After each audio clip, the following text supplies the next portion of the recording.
All right, welcome to Stake Podcast, the student edition, with the gentleman, Mr. Joshua Fleur. Also, Mr. Joshua Fleur. We are honored to have you here and grateful to have you on our podcast today. But we can't also wait to just learn from you and dwell and just dip from that well of wisdom. Mr. Joshua, kindly introduce yourself. Tell us a bit about yourself and what you do and what you studied. Okay, so my name is Joshua Fleur. I am honored to be present at your podcast.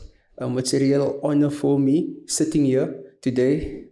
What I've studied my BA degree in psychology, which was for 3 years. Right, and then thereafter I did my PGCE, which was for 1 year. I'm currently living in Bonteheuwel, and I am 24 years old. Awesome. Viewers, you have heard it. He's not only a man with one belt, but with two belts. Just for the benefit of the listeners, what is a PGCE? It's called the PGCE. Oh, yeah, pardon me. So PGCE is a postgraduate certificate in education, right? You can only study this certificate if you have previously studied for a degree. So Awesome. The degree enables you to study for your PGCE, which is only 1 year. Awesome. I think we will get to the part of the postgrad sometime in the podcast. Kindly take us through your journey into studying BA psychology. What sparkled the interest for you to study that course? So honestly speaking, I was never interested in studying my BA degree, right? I applied for my law degree. Yeah. And I was never accepted for my law degree because of my points, which was little at the time. Therefore, I was accepted for my PA degree. Yeah. And I always wanted to become a lawyer. You know, back then you're young and, you know, you get this dress up career day at school. You know, grade 7, you get this dress up career day at school. Yeah. And you're like, okay. And I'm like, okay, I want to be a lawyer. And I'm dressing like a lawyer. I have my suitcase with me and everything. And little did I know that that was my plan for my life. Yeah. But we are reminded that God's plans, Yes. you know, Yeah. He has plans to prosper you and not to harm you. You know, our plan is not His plan. Yeah. So, like I said, I was never interested in studying that. It was just to get something behind my name, honestly speaking. So basically, in this case, BA was not your choice, but it chose you. Definitely, sir. Definitely. You just spoke about point systems to qualify for that, for law and stuff like that. Could you kindly take us through the point system, how they work from matric to varsity in order for one to qualify for BA in psychology? Okay, so you have to pass with a bachelor's degree. Yeah. You know, from bachelor's pass, Yeah. from your matric, doing matric, right? You need to get a certain amount of credits or a certain code within a specific subject. Yes. So let's say, for example, you get a code 3 for English, right? And you get a code 4 for a certain subject. What happens is they add all these points up and you need to get a certain amount of credits that will then enable you to get into varsity. That's how the point system works at university. Awesome. And at which university did you do that course? I was at the University of Western Cape in Bonteheuwel. Awesome. The University of the Western Cape in Bonteheuwel. Take us through the structure of the course that you studied, right? Obviously, you started off by stating that psychology chose you. And now what I want to know is, how's the structure like in terms of subjects and stuff like that, and how did you manage it? Because in fact, it shows you it wasn't your preferred choice initially. Okay, so with regards to the structure of the course, right? It's obviously a BA degree in psychology. Yeah. So meaning you're going to have to take subjects or modules, as they say, that is linked to psychology, right? And so what I did was I took English as a subject, right? I had geography as a module as well. And then further, I think my second year, third year, I went over to anthropology. Yes, anthropology, that's the study of the human. Yes. You know, so yeah, that's basically how it worked. And I'm just thinking currently about what took place while I was studying my BA degree, which I would love to share. Yeah. So I did this module, it's called GES. On university. It's a geography module. Yes. So so I did it, and I failed the first year. Right? I failed the subject. I failed the module. Yes. And you obviously get what is called the supplementary exam. Yeah. Right? So supplementary exam gives you another chance to do the module. I failed that too.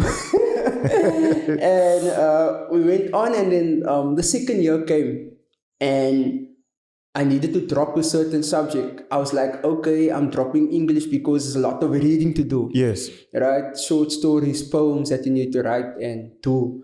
And thereafter, I did what was my GES, my model, right? Because I failed it last year, so I needed to redo it, obviously. Yes. And I did it, failed again. Snap. Did a supplementary again. And I was like, yo, I can't get over this model. And I failed it again the second year. Yes. The third year came the last year of my BA degree. And I failed it twice again. And then the third time, I actually went into the office and asked, like, you know, what can I do to solve this problem? Because now I'm only failing with 1%. What can you guys do? 1% is keeping me away from getting a BA degree qualification or certificate in that matter. And they were like, no, it's fine. You know, they will sort it out for me. And what happened was they sorted it out for me. And I got my BA degree, and I was happy at the point, at the time, you know. And what happened was this, while I was studying, it was in a very tough time, you know. We needed to suffer from COVID, like, you know, 100%. it was the pandemic and things like that. So when it came to graduation, we didn't really have a graduation. We just needed to go into university, go fetch a certificate, take a few photos on the green grass, and come back. That was it. Oh, wow. That was really a very turbulent journey you've had so far. I love the fact that you keep on mentioning that you struggled, but you kept on pushing. Kindly talk us through those struggles. How did you overcome it? I mean, experiencing failure. There's some students who fail and they just give up. They feel that they're unworthy. But for you, you didn't give up. You went on. Yes. What was the motivating factor that kept you going without just saying, enough, I'm going to leave this completely and probably go to another course? It's the end goal.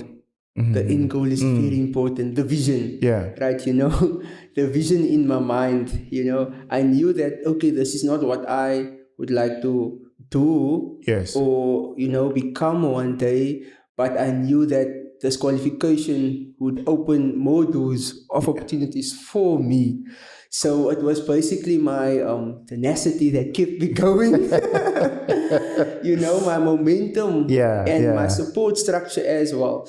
And the praise from family members, from close relatives, friends, that kept me going And I thank God that I completed 3 years of doing my BA degree. Yeah.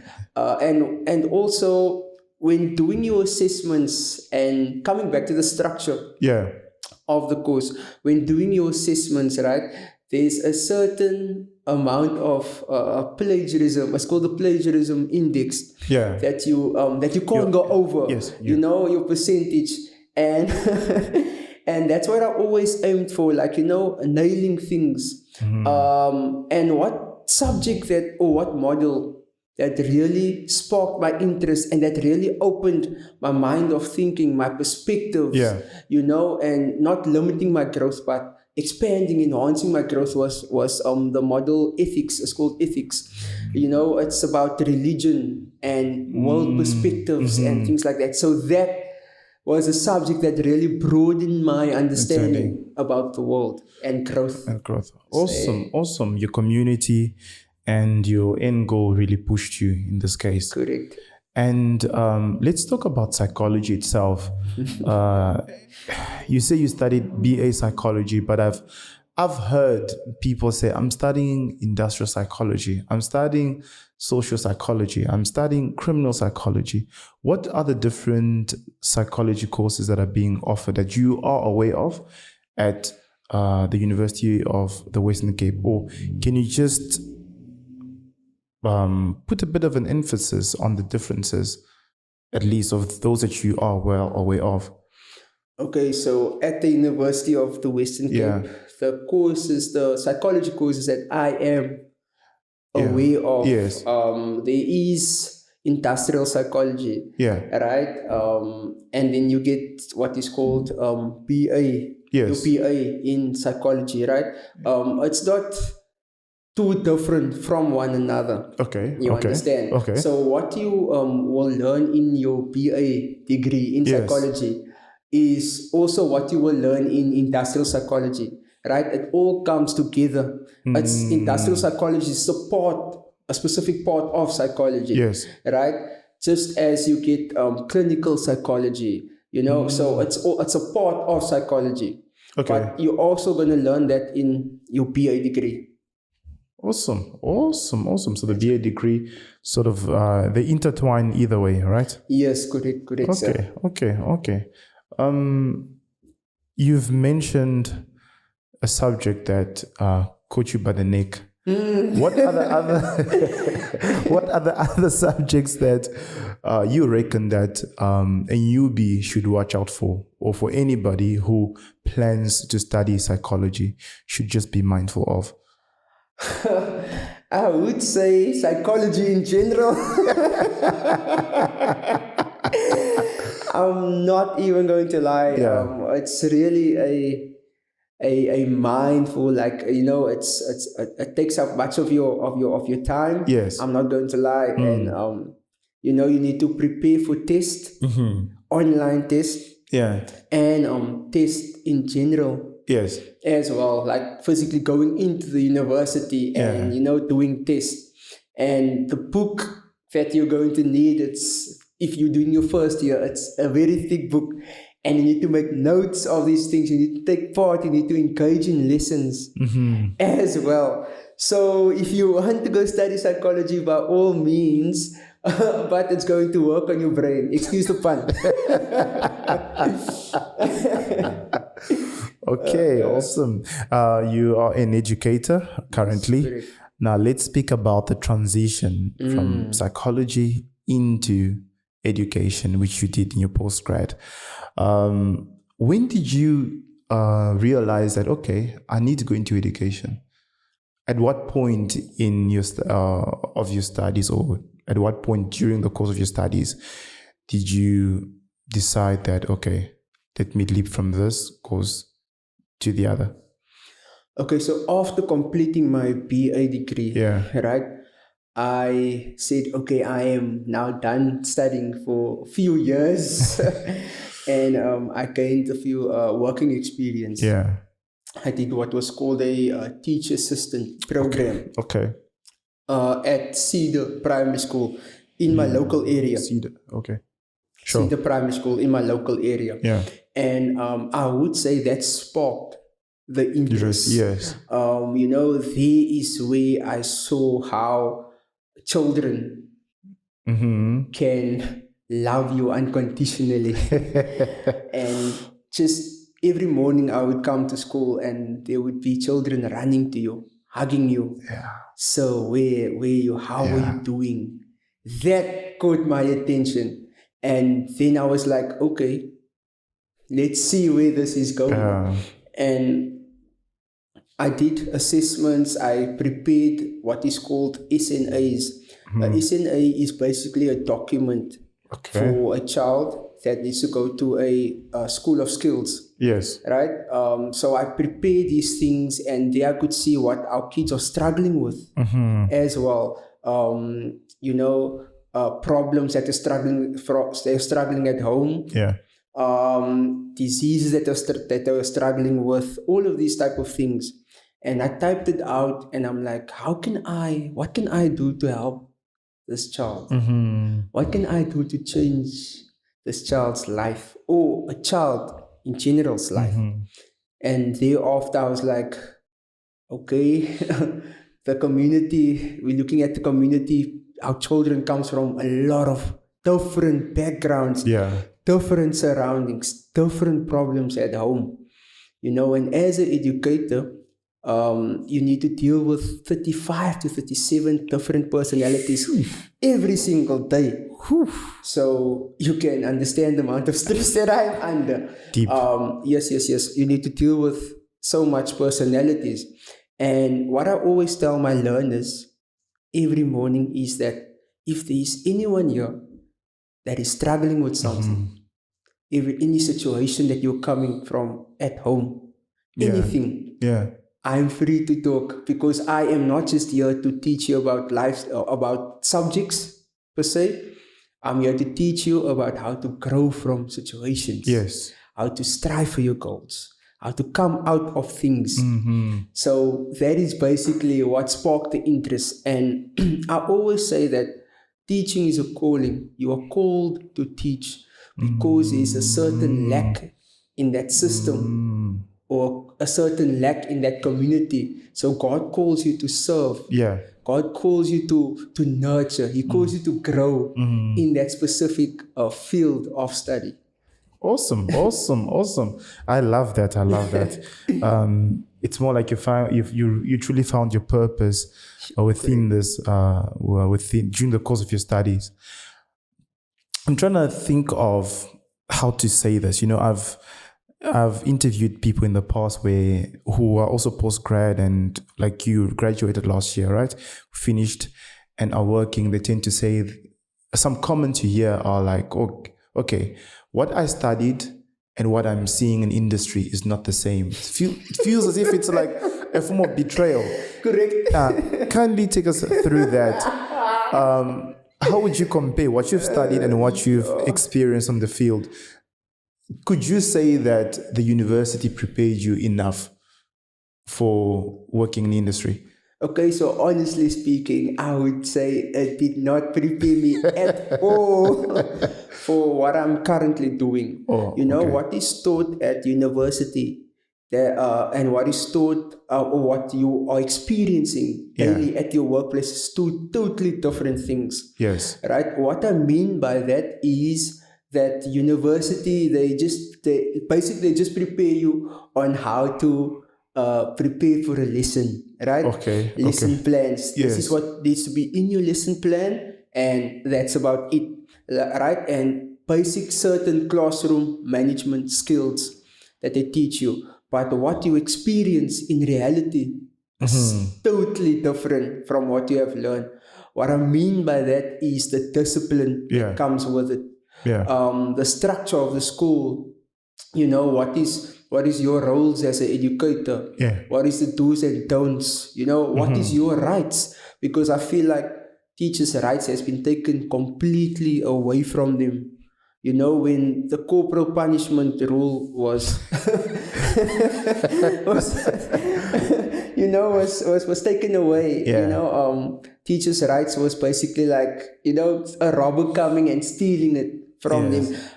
This teacher made a statement at my school one day. She said that you 1 foot in the class and 1 foot in prison.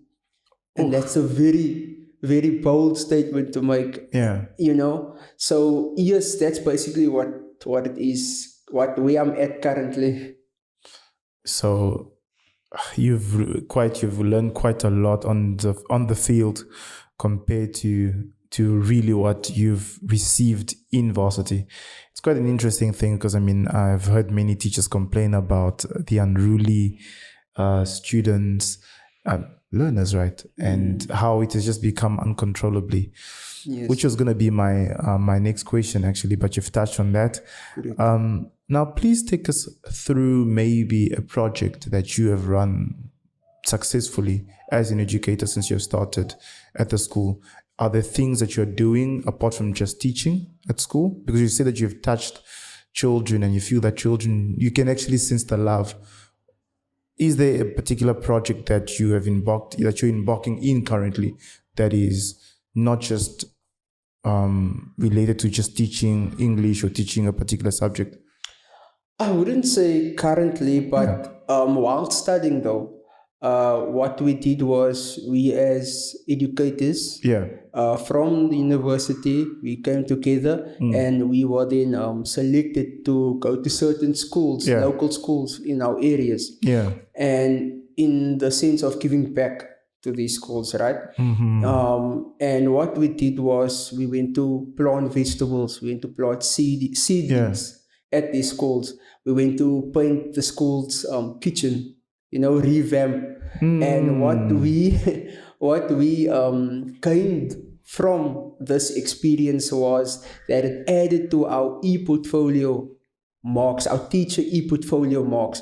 And an e-portfolio is basically a portfolio about a teacher. Yes. Your lesson plans needs to be there, your observations needs to be there, your evaluations that the supervisor comes mark you on. It needs to be in your e-portfolio. What did you do to give back to the community? What did you do to give back to a school that you were at? That needs to be in your portfolio. So it basically added to our marks in our e-portfolio. How long do you fill in that e-portfolio? And how long do you go on an outing or on a project at a particular school? Okay, so that was basically for a period of 3 weeks, I would say. Okay. 3 weeks. 3 weeks. 3 weeks. Awesome.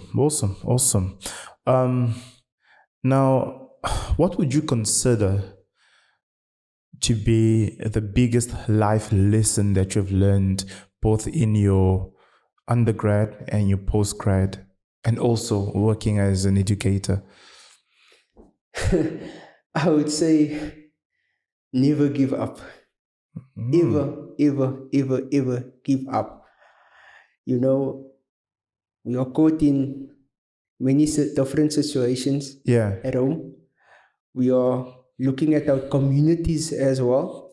Our surroundings can have a negative influence on us. So what are we doing to kind of change our community? What are we doing to become that better person? What are we doing to change the people even in our community? And not coming from a boastful perspective, but as I walk the streets in my community, going to school, walking to school, going to a friend, going to a relative, a lot of learners would greet and say sir, or even parents will recognize you as, sir. And I always had this thing that I'm not one for titles, man. Just call me Joshua. And really, it frustrated me because I needed to get used to the fact that I'm an educator now, and things like that. I needed to get used to that. And I told kids, don't call me that. Yes. Just call me by my name or things like that. So what I would say is go for your goals, set goals. Set your plans, have plans in place, and the most important thing to do when you are going towards a career is to pray. It's what I have this thing called persistent praying. consistently praying for something that you need to achieve, or you want to achieve one day. There's a scripture that says, the praise of the righteous availeth much. So that's basically what it means. Sweet. I love that. Have you got any words of advice to your younger self? I just want to thank me.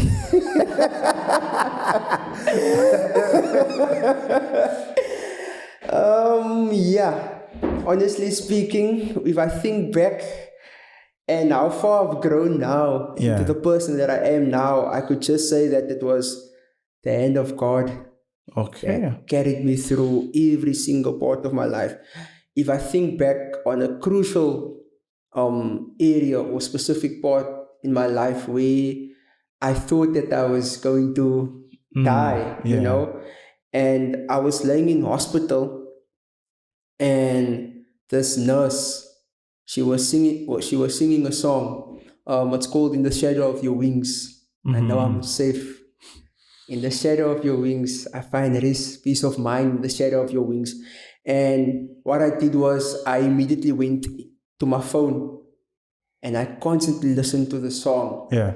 And I knew that God covers us under the shadow of his wings. You know, that is one of my favorite songs. And I knew that God, at that moment, at that time, I knew that my calling is much greater. Yeah. You know, there's a purpose. He has a purpose. He has a plan for you. Plans to prosper you and not to harm you, you know. And that's what I always tell friends, family members, you know, relatives. Oh, that's my take on life, man.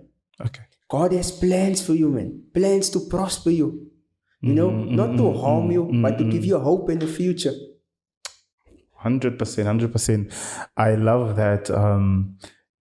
What I'm getting, and I believe many the listeners also getting, have a course in life and have a backbone. For you, it has been your faith that has been keeping you going, and that's what you're advising your younger self to always remember, have something to rely on, have God to rely on. If you're religious, have a reason, have a greater cause. So have you got any career plans and goals? Where do you see yourself in the next 5 years or in the next 20 years? So honestly speaking, like I said previously, I would say that God orchestrates plans. You know, He's the author and perfecter of our faith. Awesome. You know, so I always have this idea in mind that people are run by timelines. You know, at this certain age, we need to achieve that specific goal. At this certain age, we need to get married one day. At this certain age, we need to have kids. At this certain age, we need to have a house, a car one day. And I feel like, you know, life is not a timeline, you understand, where we need to be restricted or limited to an age, a number, you know. So yeah, I'm just letting God do him at the specific time. And you know, funny enough, based on the question that you asked, my parents will always ask me, you know, when are you getting married and things like that. And I will always tell them, you will wait until thy kingdom come. So yeah, man, like, you know, there's really not any rush. I feel like there's no rush in life when it comes to achieving goals, achieving things one day, you know. When the time is right, the Lord will make it happen. Which is awesome. I love it. Just take it easy. Yes. But gradually you'll get there. So thank you so much, Joshua Fleur. You have been a mouthful. It has been a great honor interviewing you here. You have been a blessing to us and to the listeners as well.